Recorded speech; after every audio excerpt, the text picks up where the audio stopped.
What's up, guys? We're here today with Chad Lefkowitz-Brown, world-renowned saxophonist, Grammy-winning saxophonist, and teacher here at the San Francisco Conservatory of Music. So thanks for being here today, Chad. Yeah, Julian, thanks for having me, man. This will be fun.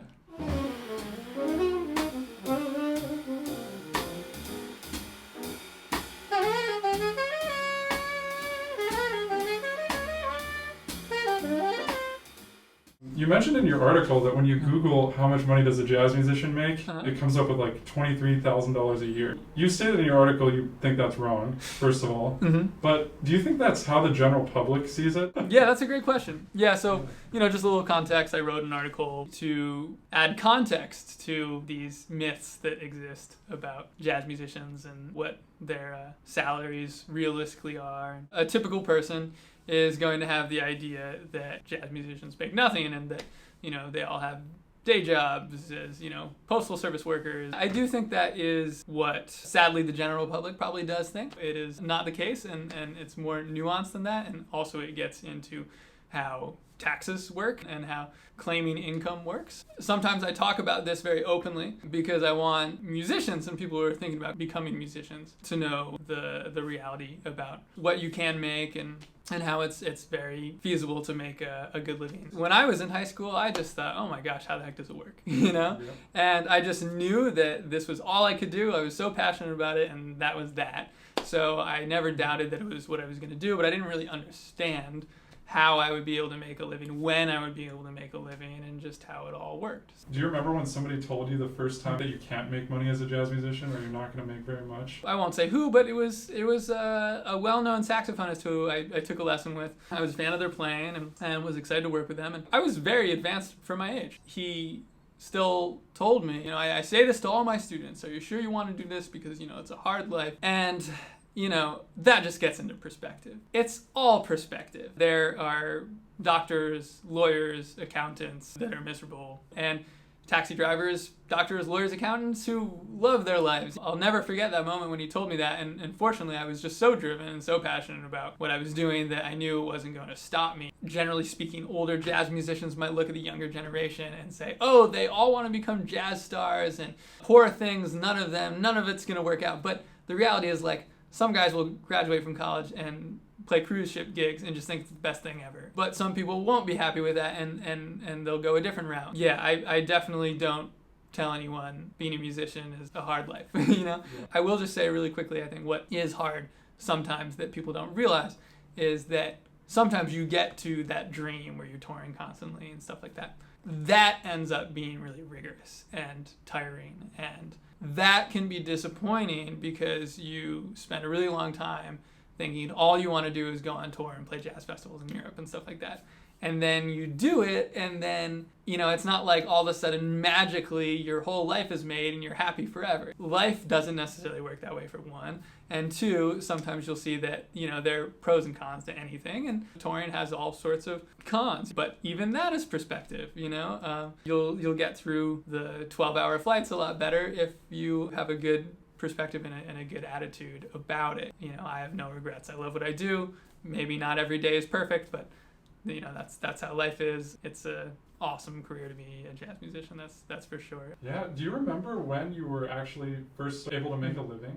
Like when you first started completely supporting yourself on your own? I think kind of right out of college, I was making enough money that it could be considered a living. Looking back on it, I guess I was just scraping by, but it didn't feel like that. After I finished college, I was very frugal. I had a pretty low rent cost, and I would eat dollar sliced pizzas every day and $5 sandwiches and stuff, and I was totally cool with that, I didn't feel like I needed any sort of luxury in my life. I was content with my apartment, with 3 different roommates, right out of college. It was great. I was 22 years old or whatever. In the beginning, I would just do whatever I got. Steadily, I just got more of every type of work that I was doing.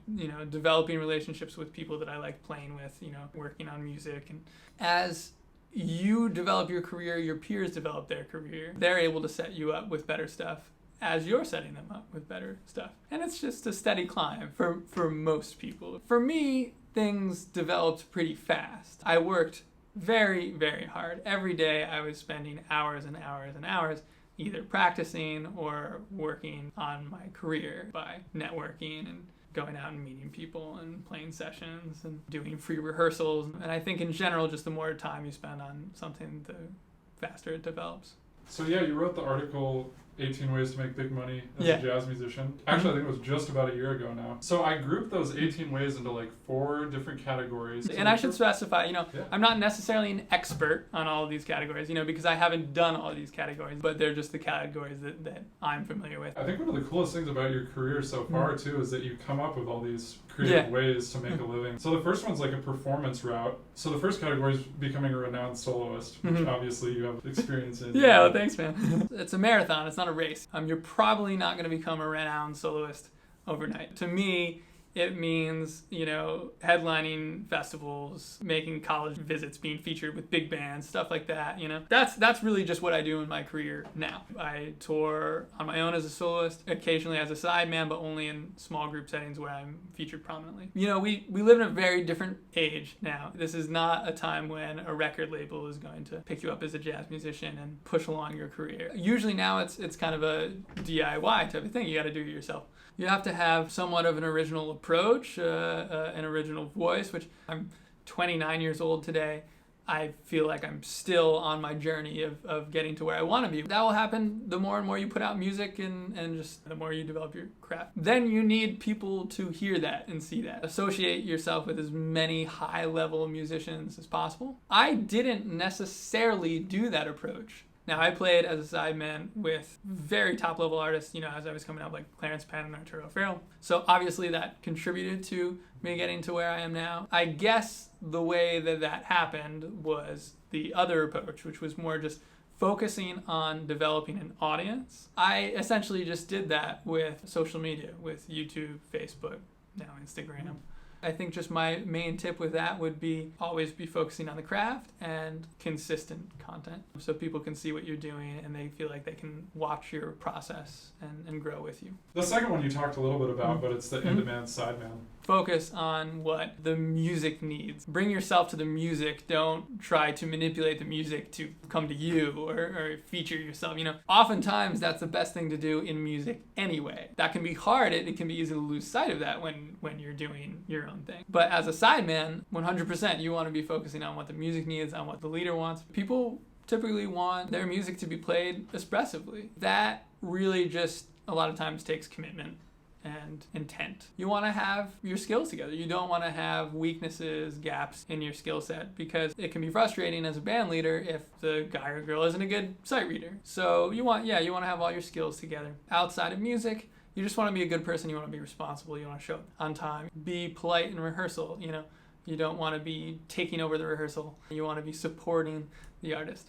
And I guess that's kind of what you're looking for in other people too. Yeah. When you're getting them into your band. Absolutely. Yeah, which is again the next thing. Yeah, for sure. Yeah. So when did you start your first band? Well, I was always writing music, like even in college. The bands that I use vary, partially depending on who's available, partially depending on what music I'm writing. It's more about those factors. And so in a way, I feel like I've always had bands, but just as your career develops, you have more opportunities to utilize them. The next category was like gigs, the pop gigs, which you've done, with like Taylor Swift, pit orchestra gigs, full-time big band gigs, which there's obviously very few of, but you have one. Yeah, for sure. And private event gigs, which are pretty common, cruise ship gigs, and hotel gigs too. In the earlier stages of my career, played all sorts of hotel and event gigs, background gigs. It can be a great way to make some money. Sometimes those gigs don't pay as well as they should. Sometimes it's a nice solid deal for a 2-3 hour gig at a hotel, I guess so to go back to the pop gigs first. Some of the other pop gigs I played some gigs with this guy, Philip Phillips. A one-off with Don Henley, which was a lot of fun. Alice Tan Ridley. That was one of my first touring gigs. And that was a cool experience. I actually ended up becoming her musical director. As a jazz musician, a lot of times jazz musicians are most qualified for those pop gigs. We train in a way that really improves the necessary skills. Like we train to develop our ears, to understand harmony, play in a groove, make the music feel good. All these things that are essential to pop. Sometimes pop gigs can be full-time. Sometimes they'll be for a season. I guess my advice for that, kind of similar thing. Focus on your skills. Of course, the harsh reality of pop is you need to have a cool presentation of yourself. That doesn't mean that you need to look like Brad Pitt. That just means that you need to have a cool, hip look. Practically anybody can accomplish that, you know? I just recommend to people that you just be open to whatever might come your way. Give everything a taste, and if you like it, keep going down that track, and know that a lot of times you're still going to have the availability to do multiple things at the same time. I played Birdland the day after playing Madison Square Garden. Sometimes you'll still have time to do some other things at the same time. That's the cool thing about a music career is you can a lot of times have a lot of variety. The next one is education, the next big category. So you have working as a full-time professor, selling educational products, and selling memberships to your website. Someone like Bob Reynolds or Ari Honig. The full-time professor thing, you essentially apply for a position like that. There are a lot of people now who get a bachelor's and a master's and a doctorate in jazz or jazz studies. What you want to do if you're really going fully into the education route, you want to make sure that you don't lose sight of having an active playing career, because universities, conservatories, colleges, they do want to hire people who have had active playing careers as well, and they just didn't spend their time just studying and just being in the world of education. Yeah, so one of the most interesting things, like I was saying, you've been doing lately is the educational product thing. I used to teach on Skype when I had availability to, and it started getting to the point where I just had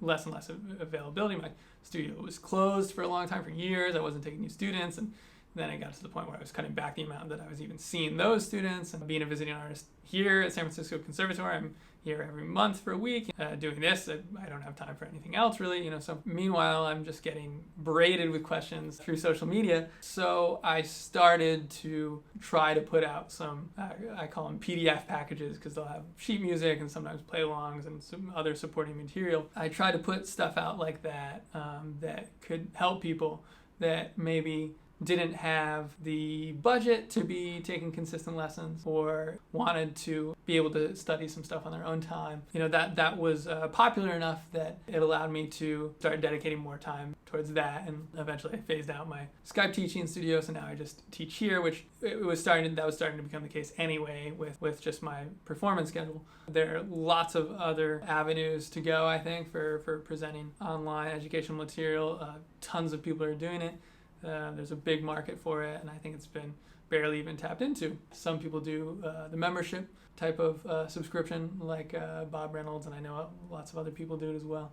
So yeah, that could be a cool modern way of generating income. And you know, for me, it was just there was so much demand for it that I kind of made it happen just so I could, you know, stop ignoring all the messages I was getting and say, here, check this out. You know, I made this specifically for that type of question. Yeah, so the next category is like writing music, arranging, film scoring, all that kind of stuff. Yeah. So, yeah, have you done much of this? Not so much. During the stage of my career when I would do a little bit of everything, there were some random, you know, like, hey, could you arrange this for like a, you know, 9-piece band or something like that, you know? And I used, you know, the basic skills that I developed in college to do it. But no, I don't consider myself an arranger or copyist or anything like that. But I work very closely with people who do. A very close collaborator and very good friend of mine, Stephen Feifke. He plays very frequently, but if he wanted, he could, you know, make his full-time living just from that type of work. Yeah, there are a lot of opportunities for that. Film scoring, jingle writing, arranging for all sorts of contexts. Yeah, it's just another one of those categories where people have made a living doing it for a long time and still continue to. Yeah, so the last kind of avenue is the booking and contracting thing. Right. Booking can be, you know, for an artist, but also booking can be for events, contracting horn players for a pop horn section, musicians for a TV show. You know, that can even exist in the context of like Broadway, which is another avenue of gigs you can do. Broadway pit orchestras, you know. I would book for myself, taking inquiries early on in my career. And still in the bookings that I do, I keep busy just off of the people who come to me and say they want to book me for something. And whether it's a festival with my band or a college visit playing, you know, a performance with a big band or whatnot. So now that goes through my assistant. I like to oversee all that stuff, maybe because I'm a control freak. Maybe because I just like to oversee everything to just keep everything organized the way I want it to be. Students that are just getting out of college kind of age, what are the biggest tips you would give to someone to start making a living or to pursue some of these like creative options outside of directly playing music? First, I think it's important to say something that I hadn't mentioned until now, but it's very important to remember there's so much more to life than money. You know, I don't consider myself any happier now than I was when I first got out of college. You know, life just changes. I can afford many luxuries that I didn't think I would ever be able to afford. Sure, that's nice, but you know, it doesn't make me happier as a person. You know, it just makes my life different. So I think that's important to know. So my advice is to be open to all sorts of work. The more narrow-minded you are, the harder it will be to put things together. Develop your skills so you can play all sorts of gigs. Just be a nice, responsible person who's pleasant to work with. And I really do think that it's that simple. Of course, try to be meeting people and expanding your network, but also, you know, developing the relationships that you already have. I really do think that everything will take care of itself from there. If it's not working, then take a harsh look at your playing and say, okay, what do I need to get better at? You don't know all the gigs that you're not getting called for, and you know, you don't know what people are deciding not to call you for, and but sometimes you can figure out why. Sometimes you don't want to adapt your playing because it's the way that you want to play, but sometimes you have weaknesses that need to be addressed. Those are two very different things. Don't tell yourself that a weakness is just a stylistic preference. It's very important. So many people tell themselves that weakness is just, oh, it's just my preference. Yeah, so I think that would be my main advice. Yeah, thanks so much again, man. Yeah, totally. Thanks for having me, Julian. It was a blast. Yeah. Thanks so much, guys. See you in the next one. Awesome. Yeah, dude, that was fun. Man. Yeah, for sure. Awesome. Yeah, absolutely.